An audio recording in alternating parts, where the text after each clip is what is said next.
8. That's the number of weeks it takes before your baby begins to see red.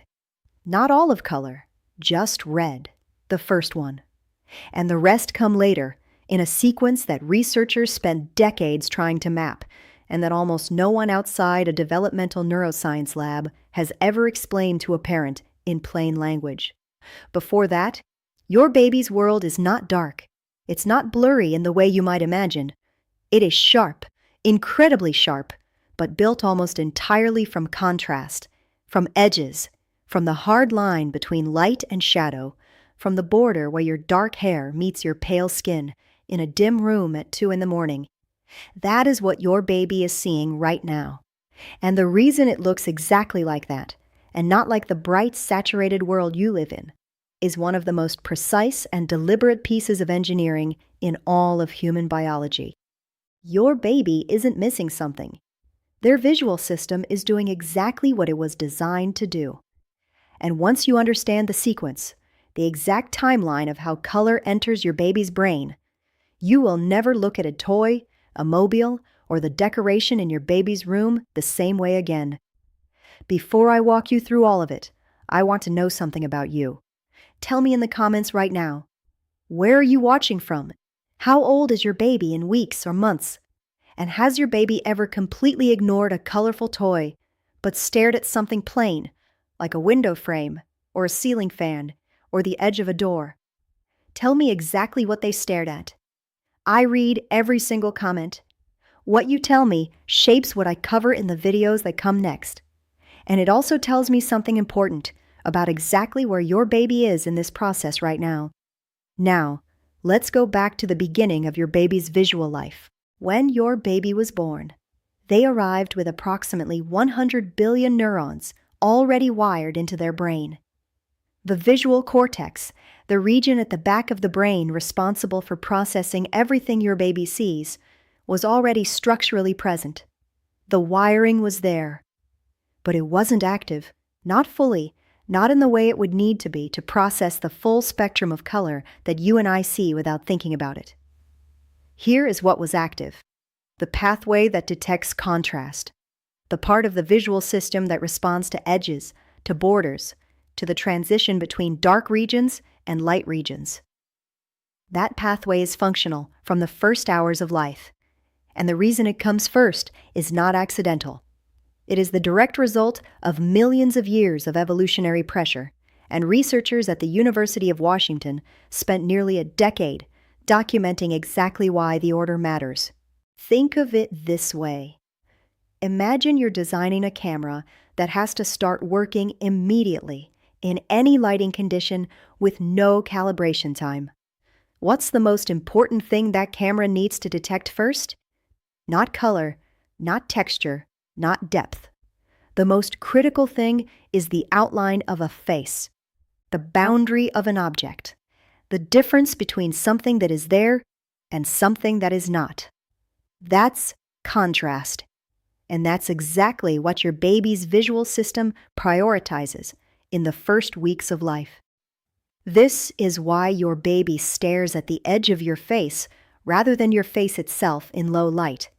This is why the border between the white ceiling and the dark wall in their room can hold their attention for 4 minutes straight.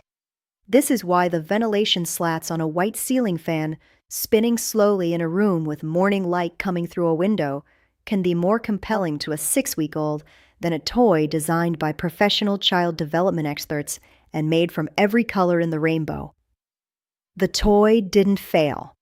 Your baby's visual system is just working with different priorities than you thought. Megan was 31 years old when her daughter Lily was about 5 weeks old. She had done everything right, or what she thought was right. The nursery was painted the softest shade of yellow. There was a mobile above the crib with rotating animals in pink, lavender, and pale green. She had bought a developmental playmat covered in illustrated characters in every warm color she could find. And Lily ignored all of it. Instead, Lily would crane her neck, that new, unsteady bobbing neck, toward the black curtain rod against the white wall, toward the power strip with its red indicator light, toward Megan's face only in very specific lighting, when the contrast between shadow and skin was high enough. Megan asked her pediatrician. The pediatrician said babies see best at about 8 to 12 inches and that the colors would come. That answer was accurate, but it was incomplete. What Megan didn't know, and what almost no parenting book at the time explained, was that the colors weren't going to arrive all at once. They were going to arrive in a sequence, a specific, documented, neurologically determined sequence. And understanding that sequence would change everything about how she thought about Lily's environment and her own interactions with her baby. Here is that sequence, and this is the part of this video that I want you to hold on to, because it is genuinely surprising, even to people who think they already know about infant vision. By approximately 6 to 8 weeks of age, the cone cells in your baby's retina that are sensitive to long wavelengths, what we perceive as red, begin to mature enough to send usable signals to the visual cortex. Red is first, not because red is special in some abstract sense, but because the long wavelength cones are the largest and the most structurally robust of the 3 cone types. They reach functional maturity before the others. Then, between approximately 10 and 14 weeks, the short wavelength cones, which detect what we perceive as blue and violet, begin to contribute meaningfully to your baby's visual experience. Blue arrives second, and green, or more precisely, the medium wavelength cones responsible for green and yellow-green, matures last. Most researchers place this around the 3 to 4 month mark, though there is variation between individual babies. A 2017 study published in the journal Developmental Psychology tracked the gaze patterns of 63 infants at 2-week intervals from birth to 4 months. The researchers used precise eye tracking equipment to measure not just where the babies looked, but how long they sustained fixation on stimuli of different colors and contrast levels. The results showed that at 4 weeks, there was effectively no measurable color preference. The babies responded almost entirely to contrast ratio, regardless of hue. By 8 weeks, statistically significant preferences for red stimuli began to emerge over other chromatic stimuli. By 12 weeks, blue had joined red as a preferred category. And by 16 weeks, the full trichromatic response was present. Babies were responding to the full visible spectrum, including greens and yellows at roughly adult sensitivity. 63 babies, tracked at 2-week intervals, and the results were consistent across nearly every participant. What does this mean for you? It means that the pale yellow walls in your baby's nursery, chosen because yellow is cheerful and warm and stimulating, were largely invisible to your baby as a chromatic experience for the first 6 weeks of life. It means that the pink elephant on the mobile was registering as a mid-gray shape against the lighter background. It means that the developmental playmat, covered in illustrated characters in warm pastels, was, from your baby's visual perspective at 4 weeks old, approximately as stimulating as a blank piece of parchment. I want to be very clear about what this does not mean. It does not mean you made a mistake. It does not mean those colors don't matter. They will matter, enormously, in a matter of weeks. But understanding the timeline changes what you might want to offer your baby right now, in this specific window of their development. Now, what I'm about to tell you next is the part that researchers themselves found counterintuitive when they first saw the data. And it has a direct implication for something you might be doing with your baby every single day without realizing it. At around 7 minutes into the research, they found something that the initial hypothesis did not predict. The development of color vision in infants is not simply a matter of the cone cells maturing and switching on.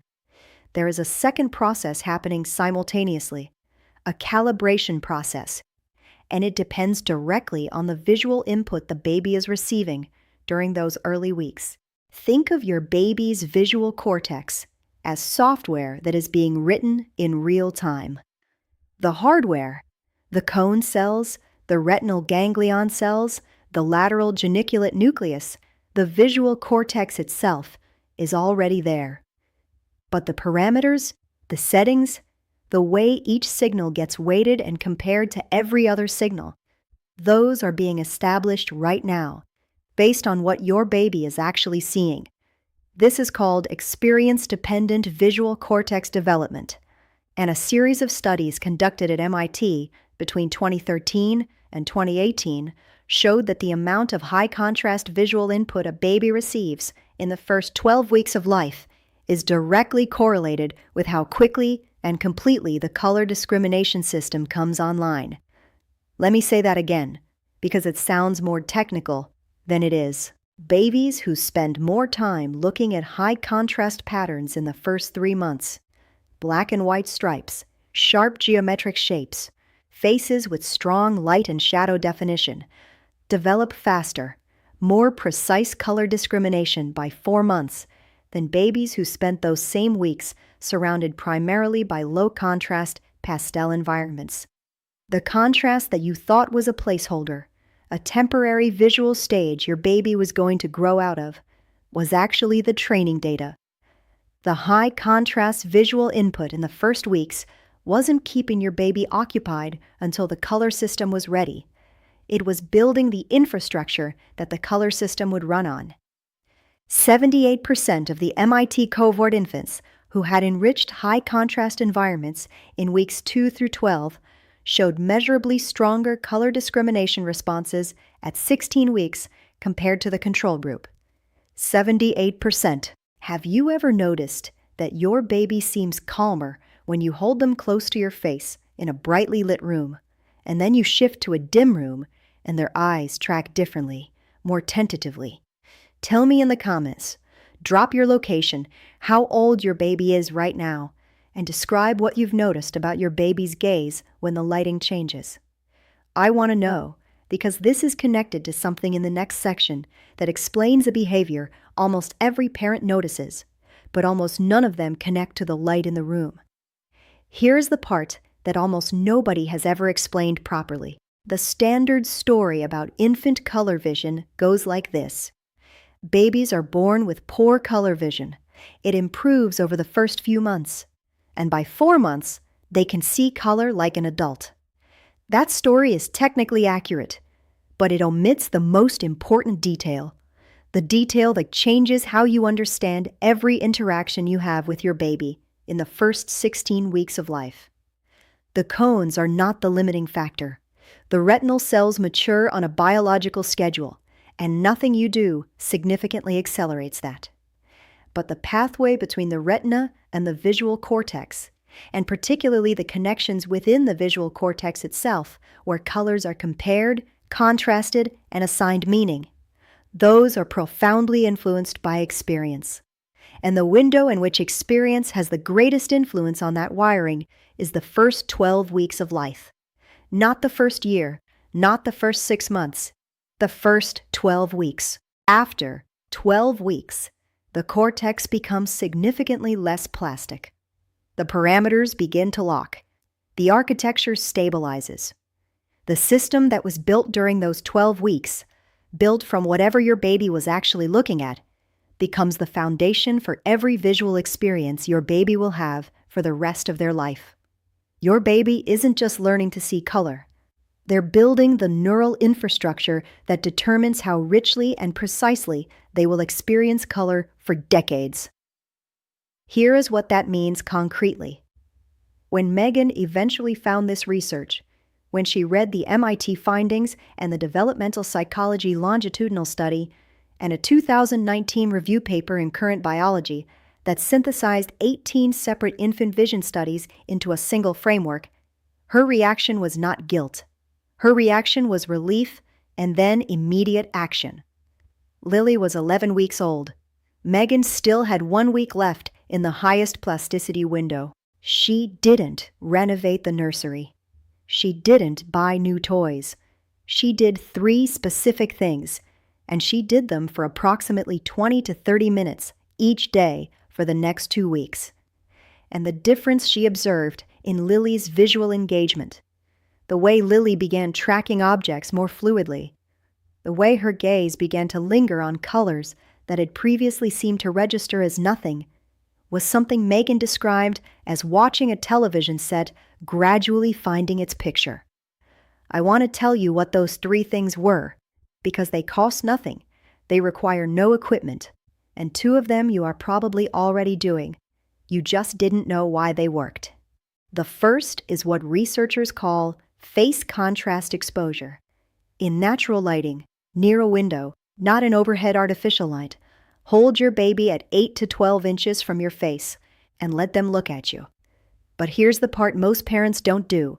Vary your expression slowly and dramatically, not to entertain, not to perform, simply to give your baby's visual system a sequence of high contrast patterns to process. The movement of dark eyebrows against pale skin, the expansion and contraction of your pupils in changing light, the high contrast border of your lips. This is not about bonding, though bonding is certainly happening.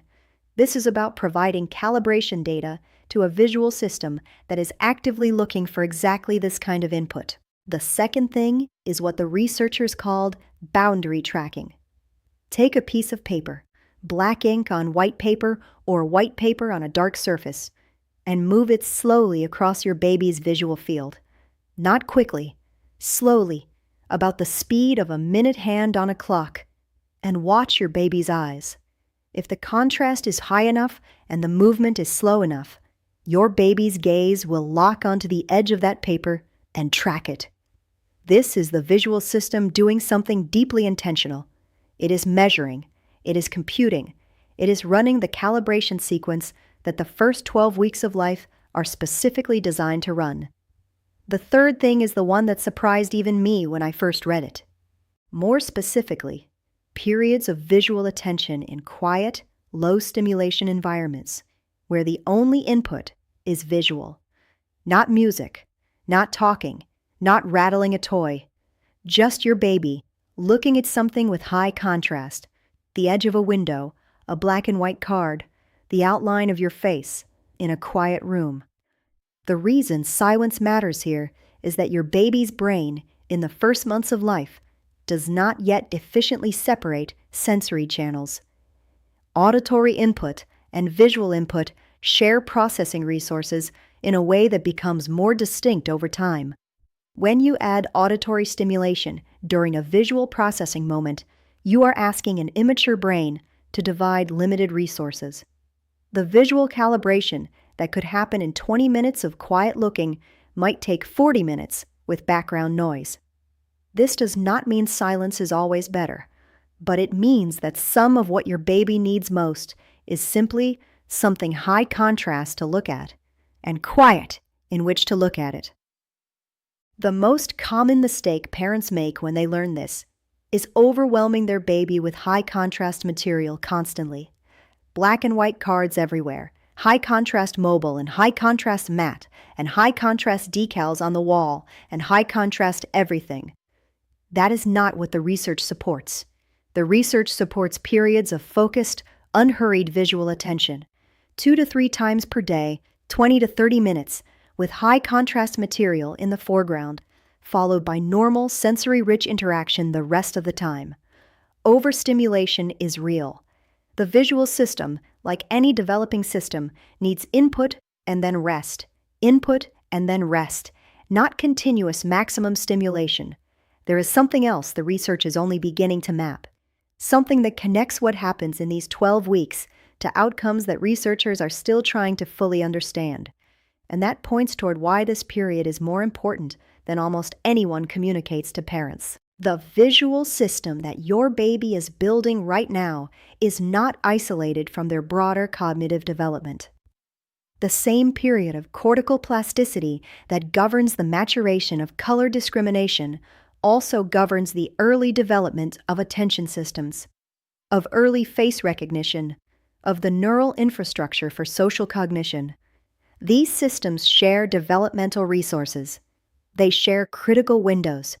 And what researchers at the Karolinska Institute found in a series of studies published between 2020 and 2024 is that the quality and richness of visual input in the first 12 weeks of life is one of the better early predictors of sustained attention at 18 months. Not the only predictor, not a deterministic one, but a meaningful one. Your baby's visual system is not separate from who they are becoming. And the fact that you are watching this, the fact that you wanted to understand what your baby is actually experiencing, rather than just assuming the brightly colored mobile was doing its job, tells you something about the parent you already are. Is there something your baby stares at that you never understood until right now? A specific object, a specific place in the room, a specific moment of the day when their gaze suddenly becomes focused and still. Leave it in the comments, because I have read thousands of those descriptions from parents, and almost every single one of them, once you understand the science of early visual development, makes perfect sense. Your baby was not spacing out. Your baby was not bored. Your baby was working, building, calibrating. If your partner hasn't seen this yet, send it to them right now. Not later, right now. Because the decisions you make about your baby's environment in the next few weeks are the ones that matter most. And this is information you need to have together. In my next video, I'm going to show you what researchers discovered when they looked at how babies develop the ability to recognize faces. And the findings are even more surprising than what we covered today. The window for face recognition development is narrower than most people realize. And what happens inside it has implications that reach far beyond vision. Make sure you're subscribed and have notifications on, because that video is coming soon and you cannot afford to miss it. Subscribe, turn on the bell, because the next video might arrive at exactly the moment you need it most. The next time your baby ignores the colorful mobile and stares instead at the line where your shadow meets the white wall, you are not going to wonder what they're doing. You are going to know. You are going to know that their visual cortex is running a process that took evolution millions of years to design, that they are collecting exactly the data their developing brain needs, that the world they are building inside that small head is precise, purposeful, and extraordinary, even before it turns color. That is what's happening in the quiet moments. That is what has always been happening. This channel exists because understanding your baby is the most important science no one teaches you before you become a parent. And every time you finish one of these videos knowing something you didn't know before, every time you look at your baby a little differently, that is exactly what we are here for.